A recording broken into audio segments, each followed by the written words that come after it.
Hello दोस्तों, स्वागत है आप लोगों का मैथ्स प्लेटफॉर्म पर। मैं अजय कुमार आप लोगों का बहुत बहुत स्वागत करता हूं हमारे इस यूट्यूब चैनल पर। तो दोस्तों हम डिस्कस कर रहे हैं अपना RRB NTPC and group D का जो हमारा स्पेशल बैच चल रहा है। उसमें दोस्तों हम लोगों ने फ्रैक्शन एंड डेसिमल का पार्ट 1 कंप्लीट कर लिया है। उम्मीद करता हूँ कि दशमलव और भिन्न का पहला भाग आप लोगों को अच्छे समझ में आया होगा।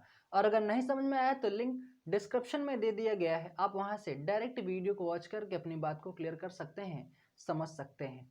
ठीक है, तो दोस्तों अगर वीडियो आज की पसंद आए लाइक जरूर कर दीजिएगा, कमेंट करके मैं ज़रूर बताएं आप लोगों को वीडियो कैसा लगा, और वीडियो को ज़्यादा से ज़्यादा शेयर जरूर कर दीजिएगा। ठीक है, तो चलिए शुरू करते हैं आज का अपना ये वीडियो।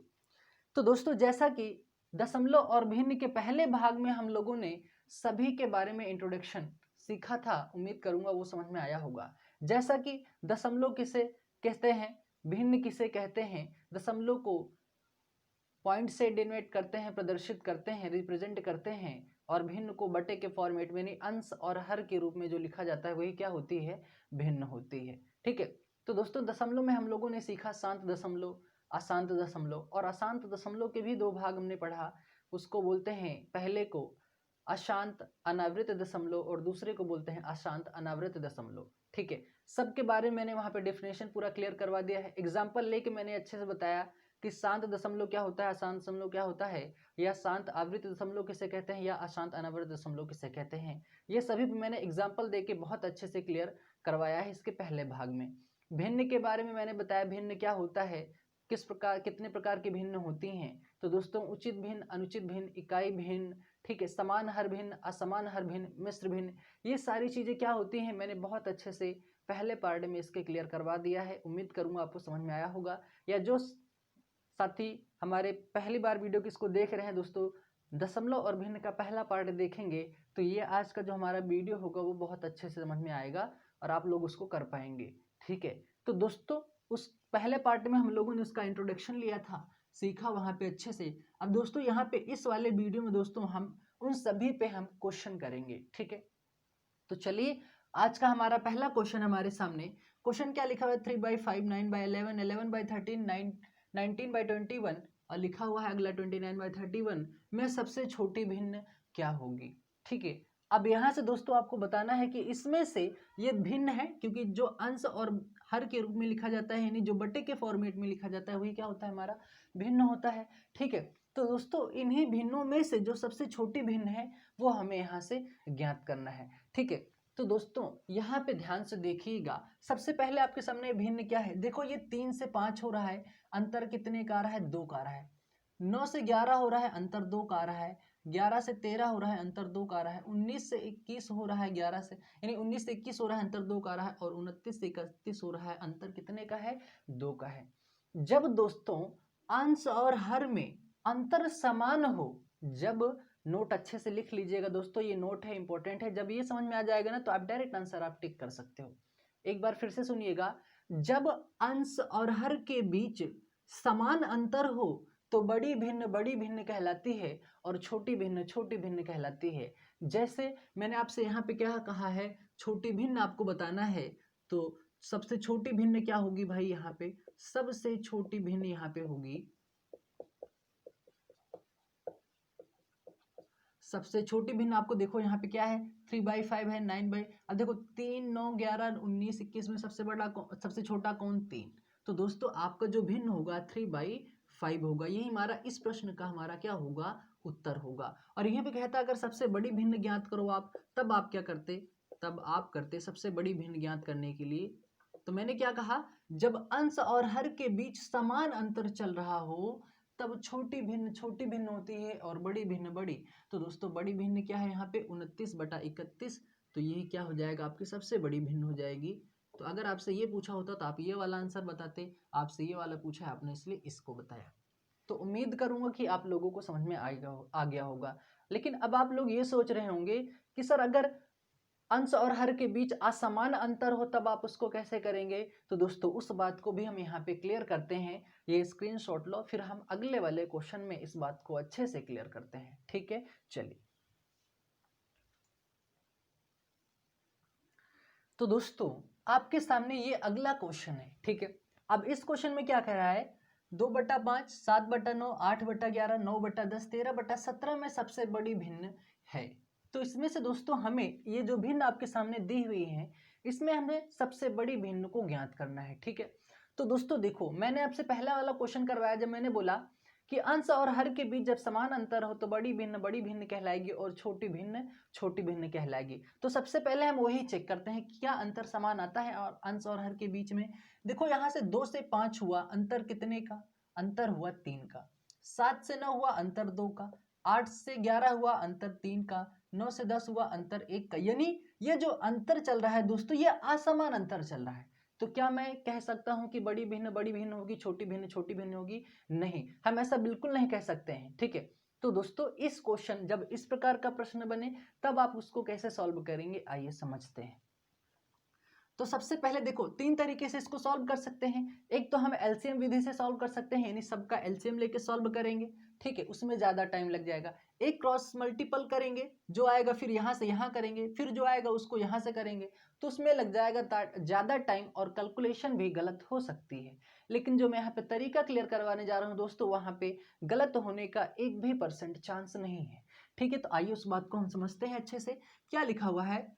2/5, ठीक है, 7/9, 8/11 और 9/10, और अगला वाला हमारा है 13/17। ठीक है, इसमें आप लोगों को आपका प्रश्न जैसा था मैंने वैसा का वैसा यहाँ पे लिख दिया है। आपको करना क्या है, अब ध्यान से देखिए। इसके अंश में अपने आप से एक 0 लगा लो। अब ये 0 मैं क्यों लगा रहा हूँ दोस्तों, इससे क्या होगा, कैलकुलेशन हमारी आसान हो जाएगी। और वो कैसे होगी, आइए समझते हैं। देखो, अगर मैं इसको सॉल्व करूंगा तो ये कितने बार चला जाएगा भाई? 4 बार चला जाएगा, 5 चौक 20 हो जाएगा। ठीक है, अब यहाँ पे आते हैं, ये कितना हो जाएगा? 9 सत्ते 63। ठीक है, अब आगे मत बढ़ो, पॉइंट लगा दो यहीं पे। ठीक है, ये कितना हो जाएगा? 11 7 77 होगा, 2 बचेगा, पॉइंट लगा दो। 0 से 0 कैंसिल हो जाएगा, 9 आ जाएगा। ठीक है, ये कितना बार चला जाएगा? 9 बार चला जाएगा, पॉइंट लगा दो।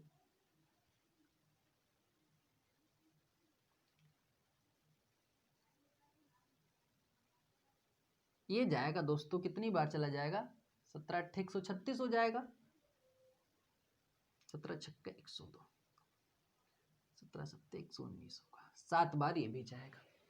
ठीक है, अब यहाँ पे आप लोग देख पा रहे होंगे, आपसे सबसे बड़ी भिन्न आपसे पूछ रहा है। यहाँ पे सबसे बड़ी भिन्न पूछ रहा है, तो दोस्तों यहाँ पे 4 7 पॉइंट 7 पॉइंट 9 7 पॉइंट, तो सबसे बड़ी यहाँ पे सबसे बड़ा नंबर आपको कौन सा दिखाई दे रहा है? सबसे बड़ा नंबर तो 9 ही है।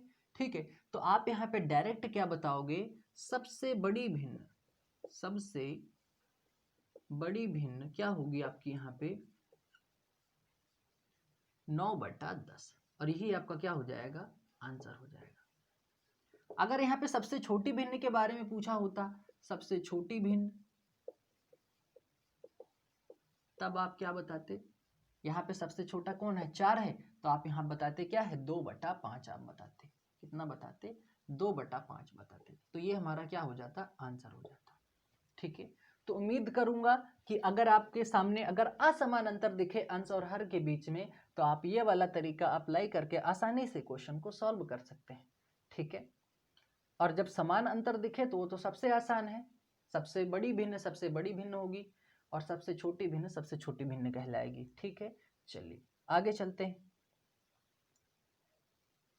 लेकिन दोस्तों एक इंपॉर्टेंट बात और, मान लो यहाँ पे ये वाला ऑप्शन हमारा नहीं है, ये वाला ऑप्शन नहीं है, इसको भूल जाओ, इसको आप भूल जाओ। आपके सामने ये सिर्फ होता, तो क्या आप यहाँ पे बता सकते थे कि सबसे छोटी भिन्न कौन है? क्योंकि बड़ी तो आप बता सकते हैं 9 ही होगा, क्योंकि सबसे बड़ा नंबर ही है। ठीक है, लेकिन सबसे छोटी भिन्न के लिए बोलता, तब आप क्या करते? क्योंकि यहाँ पे भी 7 पॉइंट है, यहाँ पे भी 7 पॉइंट है, और यहाँ पे भी 7 पॉइंट है, तब आप कैसे ये निश्चित कर पाते कि यहाँ पे सबसे छोटी भिन्न कौन होगी? तो दोस्तों उसके लिए आपको क्या करना पड़ेगा? एक एक स्टेप और आपको आगे ले जाना पड़ेगा। तो देखो 9 7 यहाँ पे हुआ है 63, 63 यानी आपके पास कितना बचा? 63 में 7 जोड़ेंगे 70 होगा, यानी 7 बचा। यानी आप 9 को एक बार और पढ़ा पढ़ेंगे, 9 7 63, क्योंकि 70 है, 70 बना है, 9 63, फिर 3 बचाएगा, ये 7.777 ऐसे आता जाएगा। तो देखो एक स्टेप यहाँ पे बढ़ गया, तो हमें यहाँ पता चलेगा ये कितना हुआ है, 11 7 77 हुआ है, 3 बचा है, यानी 11 को अगर हम 2 से और भाग देंगे 30 होता है, 11 दूना 22 हो जाएगा। ठीक है, 7.2 हो गया ये। ठीक है, अब यहाँ पे क्या बचा हुआ है, यहाँ पे 17 7 119। ठीक है, यहाँ पे क्या बचा आपके पास, यहाँ पे बच गया 11। ठीक है, 11 का मतलब ये हुआ, यहाँ पे ये 9 बार चला जाएगा, 17 7 119, 17 छक्का 102 हो जाएगा। ठीक है, तो यहाँ पे आप निश्चित कर सकते हो कि यहाँ पे सबसे छोटी भिन्न कौन होगी। देखो ये 7.7 है, ये 7.2 है और ये 7.6 है। तो 7.7, 7.2, 7.6, तो सबसे छोटी भिन्न आप यहाँ पे, अगर ये नहीं रहेगा तो आप कौन सी बताएंगे, आप ये वाली बताएंगे। ठीक है, अगर आपके सामने इस तरह से केस बनता है तो आप उसको एक एक स्टेप और आगे बढ़ा के अपनी बात को क्लियर कर सकते हैं। ठीक है, अब बढ़ते हैं फिर आगे।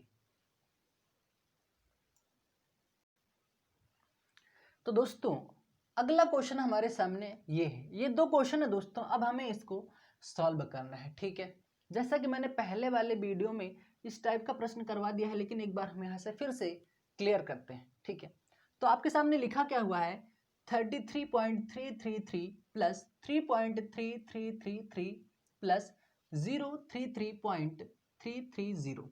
अब इसको क्या करना है, आपको प्लस करना है, क्योंकि ये प्लस का साइन है, ये किसका साइन है, प्लस का साइन है। ठीक है, तो आपको करना क्या है, आप ऐसे लिखेंगे 33.333, वापस से क्या देखो पॉइंट का है, पॉइंट का जोड़ है, तो क्या करो एक पॉइंट को ऐसे सबसे पहले लगा दो पॉइंट, तो पॉइंट के बाद ये कितना दिखाई दे रहा है आपको, जितना दिखाई दे रहा है नंबर आप वैसा लिख लो, और पॉइंट के पहले क्या है उसको लिख लो। ठीक है, इससे आपको बात आसान हो जाएगी। ये पॉइंट है, आप ये पॉइंट पहले लगा लो, पॉइंट के बाद क्या लिखा हुआ है उसको लिख दो ऐसे। ठीक है, और पॉइंट के पहले क्या है 3 3, और ये 0 है, 0 लिख दो, 0 से कोई मतलब ही नहीं। ये क्या हो जाएगा, ये हो जाएगा 3, ये हो जाएगा 6, 3 3 9, ये कितना हो जाएगा 3 3 6 3 कितना हो जाएगा 9, 3 3 6 3 कितना हो जाएगा 9। अगर दशमलव है दोस्तों, एक बात याद रखना कि दशमलव बिल्कुल क्या होना चाहिए, बिल्कुल सीध में होना चाहिए। 3 3 3 कितना हो जाएगा भाई, ये हो जाएगा 9, 3 और 3 हो जाएगा 6। जीरो उतारना चाहते हो उतार सकते हो, क्योंकि नंबर के पहले जीरो का कोई भी महत्व नहीं होता है। यही क्या हो जाएगा हमारे इस प्रश्न का उत्तर। ठीक है, उम्मीद करूंगा आपको समझ में आया होगा। लेकिन अगला प्रश्न जो हमारा है, अब इसको ध्यान से देखिएगा, समझिएगा। ठीक है, अगला क्वेश्चन हमारे सामने है 256 की पावर 0.16 इंटू 16 की पावर 0.18। अब इसको आपको सॉल्व करना है। ठीक है, तो ध्यान से देखिएगा। सबसे पहले तो इस क्वेश्चन में हमें हर को समान कर, यानी बेस को क्या करना, यानी आधार को आपको समान करना पड़ेगा। और समान कैसे होगा, और जब समान होगा जब ये सॉल्व हो पाएगा। और कैसे समान होगा आइए बताते हैं यहाँ पे। ठीक है, एक काम करते हैं, यहाँ पे आपको ऑप्शन दे देते हैं, ताकि ऑप्शन से ज्यादा सही रहेगा, ऑप्शन से हमारे लिए ज्यादा सही रहेगा। ठीक है, ठीक है, तो ये 4 ऑप्शन आपके सामने ये दे दिया गया है। ठीक है, अब देखो हमको इसी बेस पे क्वेश्चन को सॉल्व करना है।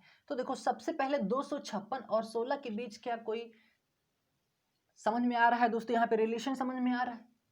हाँ, क्योंकि 16 का जब हम पावर करते हैं, स्क्वायर करते हैं, 16 का जब स्क्वायर करते हैं तो कितना आता है, 256 आता है। आप यहाँ पे एक बार कर लो, और स्क्वायर करना मैंने बहुत अच्छे से बताया है। यहाँ से ये कितना हो जाएगा, 6 6 36 हो जाएगा। एक की स्क्वायर करेंगे 1 होगा, एक को 6 से गुणा करेंगे, जितना आएगा उसको एक बार 2 से और गुणा कर दो, 6 का नम 6 दूना कितना हो जाएगा 12। ठीक है, तो ये क्या हो गया 6 3 2 5, और ये क्या हो गया 2। देखो 256 हमारा 16 का स्क्वायर आ गया। इसका मतलब हम इसको क्या लिख सकते हैं, इसको हम लिख सकते हैं 16 की घात 2, और ये आपके पास पहले से है 0.16, ये आपके पास पहले से ही था। आपके पास गुणे का साइन, गुणा लगाइए, उसके बाद क्या है 16। ठीक है, उसके पावर क्या है 0.18। अब इसके बाद क्या करेंगे, देखो अब क्या हो गया, ये बेस बिल्कुल समान हो गया, और जब आधार समान होता है तो गुणा में घातें जुड़ जाती हैं। लेकिन उससे पहले हमें क्या करना है, ये 2 है, ये हमारे पास, ये बात किसमें हो गई, ये बात हो गई है गुणे में। तो आप इसको क्या लिख सकते हैं, 16 की घात, ये कितना हो जाएगा 16 दूनी 32, मैंने आपको गुणा करना सिखाया है। 16 है, ये 2 है, 16 दूनी कितना हो जाएगा भाई 32 हो जाएगा। 2 अंक पे दशमलव है, आप यहाँ पे 2 अंक पे दशमलव लगा दीजिए। उसके बाद यहाँ पे क्या है, 1 मिनट इसको इरेज करते हैं।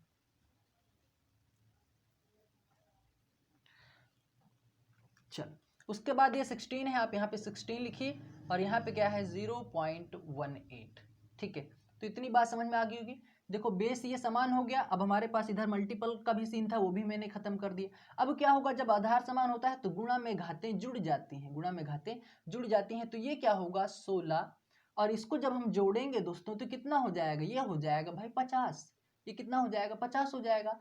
तो ध्यान से देखिए समझिएगा, जब यहाँ से दशमलव हटाएंगे, जब एक अंक से दशमलव हटता है तो नीचे एक जीरो लगता है, दो अंक से हटता है और हर में तो एक रहता ही है, तो यहाँ पे क्या हो जाएगा डबल जीरो। और जब इसको कैलकुलेट करेंगे 50 का नम 50, 50 दूना 100, तो आपके सामने क्या आया 16 की घात 1/2। और इस 1/2 का मतलब होता है दोस्तों अंडर रूट, जिसे बोलते हैं करने। तो ये क्या हो जाएगा रूट में 16, और रूट में 16 होने का मतलब ये किसका वर्ग होता है 4 का। तो यही क्या हो जाएगा हमारा आंसर हो जाएगा, ऑप्शन हमारा ए सही हो जाएगा। ठीक है, तो उम्मीद करूंगा कि आप लोगों को ये बातें समझ में आई होंगी। ये बेसिक सी चीजें हैं दोस्तों, इतना आप लोगों को जानकारी होना ही चाहिए। ठीक है, बढ़ते हैं फिर अगले प्रश्न की तरफ। तो दोस्तों अगला क्वेश्चन हमारे सामने इस प्रकार से है। ठीक है, ये दो क्वेश्चन हमारे सामने दोस्तों। पहला क्वेश्चन उसमें से पांचवा क्वेश्चन क्या है हमारा आज का, लिखा हुआ 1/0.04 किसके बराबर है। अब आपको इतने को सॉल्व करना है। तो दोस्तों आप यहाँ पे इसको क्या लिख सकते हो, 1/0.04 ये आपके पास है। ठीक है, दशमलव यहां से हटाएंगे, दशमलव के बाद दो अंक है तो ऊपर क्या लग जाएगा 2 जीरो लग जाएगा।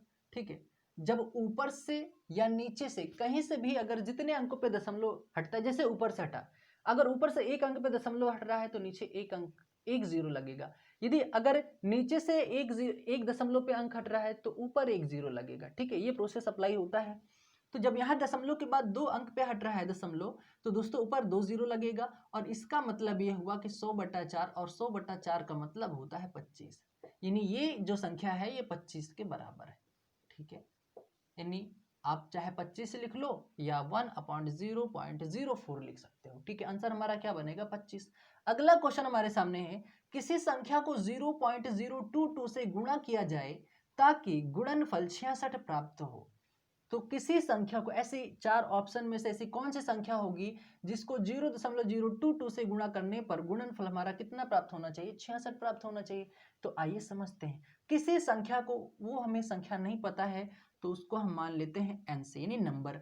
किसी संख्या को किससे गुणा किया जा रहा है 0.022 से गुणा करने पर कितना प्राप्त हो रहा है गुणनफल 66। ठीक है, तो देखो अब आप इसको क्या लिख सकते हो भाई, देखो आप n बराबर इसको क्या लिख सकते हो, ये बात कहाँ है गुणे में है। जब ये बात गुणे में है तो नीचे आएगा तो भाग में हो जाएगा, और ये 66 आपके पास है ही। जब ये बात इधर गुणे में है बराबर के इस तरफ आएगा तो ये भाग में हो जाता है, तो भाई ये 0 है। तो देखो यहां से जब ये दशमलव हटाएंगे तो दशमलव के बाद 3 अंक है ना, तो ऊपर 3 जीरो लग जाएगा। ठीक है, यानी आपके पास बना क्या, ये बना 66,000 और बटे में ये बन गया आपका 22। जब इसको कैलकुलेट करेंगे 3 बार जाएगा, यानी आपका जो आंसर बनेगा 3000 बनेगा, और यही क्या होगा हमारा आंसर हो जाएगा। ठीक है, सिंपल सा ये आपका सिंप्लीफिकेशन है, सरल करना है आपको, ये आप कर सकते हैं। ठीक है, चलिए बढ़ते हैं अगले प्रश्न की तरफ। तो दोस्तों अगला क्वेश्चन हमारे सामने ये है। ठीक है, ये तो हमारे सामने प्रश्न है। तो दोस्तों 7वां क्वेश्चन हमारा ये कह रहा है 0.797979, इसी तरह बराबर ऐसे बार बार लिखा गया और बोल रहा है किसके बराबर है। ठीक है, अब आइए समझते हैं। तो दोस्तों एक चीज मैंने आप लोगों को बताया था, एक बात मैंने आप लोगों को अच्छे से क्लियर करवाया था कि जब वही संख्या बार बार रिपीट होने लगे, इसका मतलब यह है कि वो संख्या बार बार रिपीट हो रही है, इसका मतलब हम उस पर क्या लगा सकते हैं बार लगा सकते हैं। और बार लगाया कैसे जाता है, जो संख्या बार बार रिपीट हो रही है वही उसी संख्या के ऊपर बार लगेगा। तो दोस्तों यहाँ पे क्या हो जाएगा 79 के ऊपर बार लग जाएगा। तो दोस्तों इसका पूछा है इसका मान क्या होगा, किसके बराबर होगा। तो दोस्तों बार को हटाना भी मैंने अच्छे से क्लियर करवाया था। जब यहां से दशमलव हटेगा तो जितने अंक पे बार होता है उतने तो लग जाते हैं 9। अभी यहाँ पे कोई एक और संख्या होती है और उस पर बार नहीं लगा होता तो उसके बाद उसकी जगह क्या लिखते हैं यहाँ पे 0 लिखते। ठीक है, और ये 79 है आपका 79, और यही हमारा क्या हो जाएगा, यही हमारा हो जाएगा आंसर। ठीक है, तो सिंपल क्वेश्चन है, उम्मीद करता हूँ बात समझ में आई होगी। अब आते हैं आगे। ये हो गया हमारा। कह रहा है क्वेश्चन, यदि अंडर रूट में 4096 यानी 4096 का मान यदि 64 है तो अंडर रूट में 40.96 प्लस अंडर रूट में है 0.004096 प्लस अंडर रूट में है 0.404096 का दशमलव संख्या तक मान ज्ञात करो। ठीक है, तो यहाँ पे ध्यान से देखिएगा। देखो देखो 40 और 96 का मान तो आपको दे दिया गया है 64। ठीक है, 40 96। ठीक है, उसके बाद क्या है भाई 0.004096। अगला क्या है, अगला हमारे पास है 0.40, उसके बाद 4096, ये आपके सामने लिखा हुआ है। ठीक है, तो सबसे पहले तो जो 4096 का मान है वो कितना है 64 है। इधर भी 4096 है, इसका मतलब ये भी 64 होगा। इधर भी 4096 है, इसका भी मान कितना होगा 64 होगा। ठीक है, लेकिन समझने वाली बात ये है दोस्तों, यहाँ पे ध्यान से देखिएगा, ये बात अंडर रूट में कही गई है, इसका मतलब इस संख्या का 2 बार गुणा किया गया होगा, यानी अगर इसका हम स्क्वायर निकालेंगे तो 4096 आएगा। ठीक है, लेकिन दोस्तों देखो यहाँ पे दशमलव जो है 2 अंक पे लगा हुआ है, तो जब अंडर रूट में दशमलव 2 अंक पे लगा होता है तो बाहर आने के बाद दशमलव 1 अंक पे लगेगा। एक बार फिर से सुनिए, अंडर रूट के अंदर यदि दशमलव 2 अंक पे लगा है तो अंडर रूट को खत्म करने के बाद दशमलव बाहर 1 अंक पे लगेगा। जैसे यहां पे मैंने लगाया तो 1 अंक पे लग गया दशमलव भाई, 1 अंक पे लग गया। अगली बात समझिए, यानी इस अंडर रूट को जब हटाएंगे दोस्तों, जब इतना कैलकुलेट करेंगे तो 6.4 आएगा। यहाँ पे क्या है 2 2 4 2 6 है। जब अंडर रूट में 0.6 अंकों पे लगा हो, 0.6 अंकों पे लगा हो तो दोस्तों उसका आधा ही बाहर आता है। जैसे यहाँ पे 2 अंक पे था तो 1 अंक पे लगा, 6 अंक पे होगा तो दोस्तों कितने अंक पे लगेगा 3 अंक पे दशमलव लगेगा, कि 2 2 4 2 6, तो कितना हो गया भाई बाहर आने के बाद दशमलव कितने अंक पे लगा 1 2 3, क्योंकि मैंने बोला आधे पे ही लगेगा। इधर क्या है 2 2 4 2 6 2 8, तो दोस्तों जब बाहर आएगा तो 0.4 अंक पे लगेगा, तो 2 आपके पास है ही, 0 लगा लो, ये दशमलव कितने पे हो गया 4 अंक पे हो गया कि नहीं हो गया। इधर आप 0 लगा सकते हो आप, ऐसा अच्छा दिखने के लिए। बस इसे क्या करना है, जोड़ में है, आप एक काम करो इन सबको जोड़ लो। लेकिन जोड़ोगे कैसे, दशमलव तो बिल्कुल सीध में होना चाहिए, तो आप यहाँ पे इसको लिख के आसानी से पॉइंट लगा लो, यहाँ पे 064 लिखो। ठीक है, फिर पॉइंट लगाओ, क्या है 0064 है। बस इसी को सॉल्व कर लीजिए, 4 6 4 10, 6 6 12, 1 13, 4 1 5 हो जाएगा 0.6, तो क्या हो जाएगा 6.5304। यही हमारा क्या होगा राइट आंसर हो जाएगा। तो उम्मीद करूंगा कि आप लोगों को ये बातें समझ में आई होंगी। तो दोस्तों ये तो था वर्ग पे, अगर क्यूब में आ जाता है घन में तब आप उसको कैसे करेंगे, आइए समझते हैं। स्क्रीनशॉट ले लीजिए दोस्तों। यहाँ पे ये क्या है 0 है, मैंने यहाँ पे 6 कर दिया है। ठीक है, तो ये 6 4 10 होगा, 6 1 यहाँ पे कितना हो जाएगा भाई 7 हो जाएगा, और ये हमारे पास 4 होगा। ठीक है, ये हमारा 6 है, तो इतना हमारा आंसर बनेगा। तो दोस्तों अगला क्वेश्चन हमारे सामने ये है। ठीक है, अब इस प्रश्न में क्या कह रहा है, यदि 79,507 का घनमूल यदि 43 है तो आपके सामने ये वैल्यूज दी हुई हैं, करनी में है यानी क्यूब में दिया हुआ है 79 यानी 79.507 प्लस इधर अंडर रूट में है, अंडर रूट मतलब क्यूब में है। ठीक है, 0.079507। ठीक है, इसी तरह प्लस में ये वैल्यू दी हुई है, इसका मान हमें ज्ञात करना है। ठीक है, तो आइए समझते हैं। यहाँ पे यानी आपको दे दिया गया है 79,507 का जो मान है दोस्तों वो कितना है 43 है। ठीक है, तो यहां से बात को हम समझते हैं। ठीक है, 0.079507। ठीक है, फिर आगे क्या है 0.40, उसके बाद 79507। ठीक है, प्लस उसके बाद अंडर रूट क्यूब में लिखा हुआ है यहाँ पे, पहले है आपका 79.507 और फिर है आपके सामने ये 0.079507, उसके बाद है 0.40795507। तो सबसे पहली बात तो 79507 का जो मान है वो 43 देखो यहाँ पे दे दिया गया है, तो क्या मैं यहाँ पे 43 43 और 43 लिख सकता हूँ? ऐसा मैं बिल्कुल लिख सकता हूँ, जैसा मैं पिछले वाले क्वेश्चन में किया था वहां पे स्क्वायर में था, यहाँ पे क्यूब में। तो दोस्तों जब स्क्वायर होता है तो अगर 2 अंक पे दशमलव अंडर रूट में लगा हुआ है वर्ग में, ठीक है, तो वहां से 1 अंक पे दशमलव लगता है, ठीक है।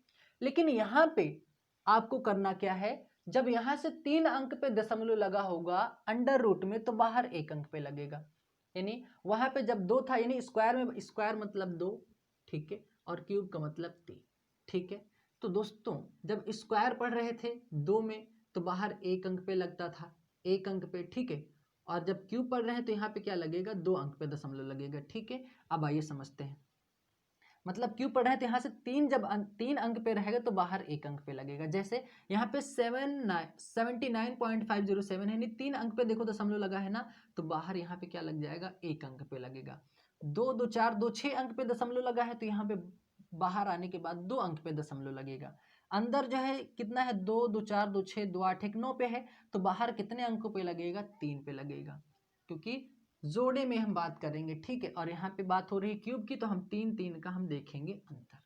अब क्या करो, इन सबको जोड़ना है तो जोड़ लो यहाँ पे, ठीक है। पॉइंट सी में रहना चाहिए, 43 हो जाएगा, यहाँ से क्या हो जाएगा, 0.043, ठीक है। ये 3 4 3 7 4 3 7, ये कितना हो जाएगा 4, तो क्या हो जाएगा 4.773।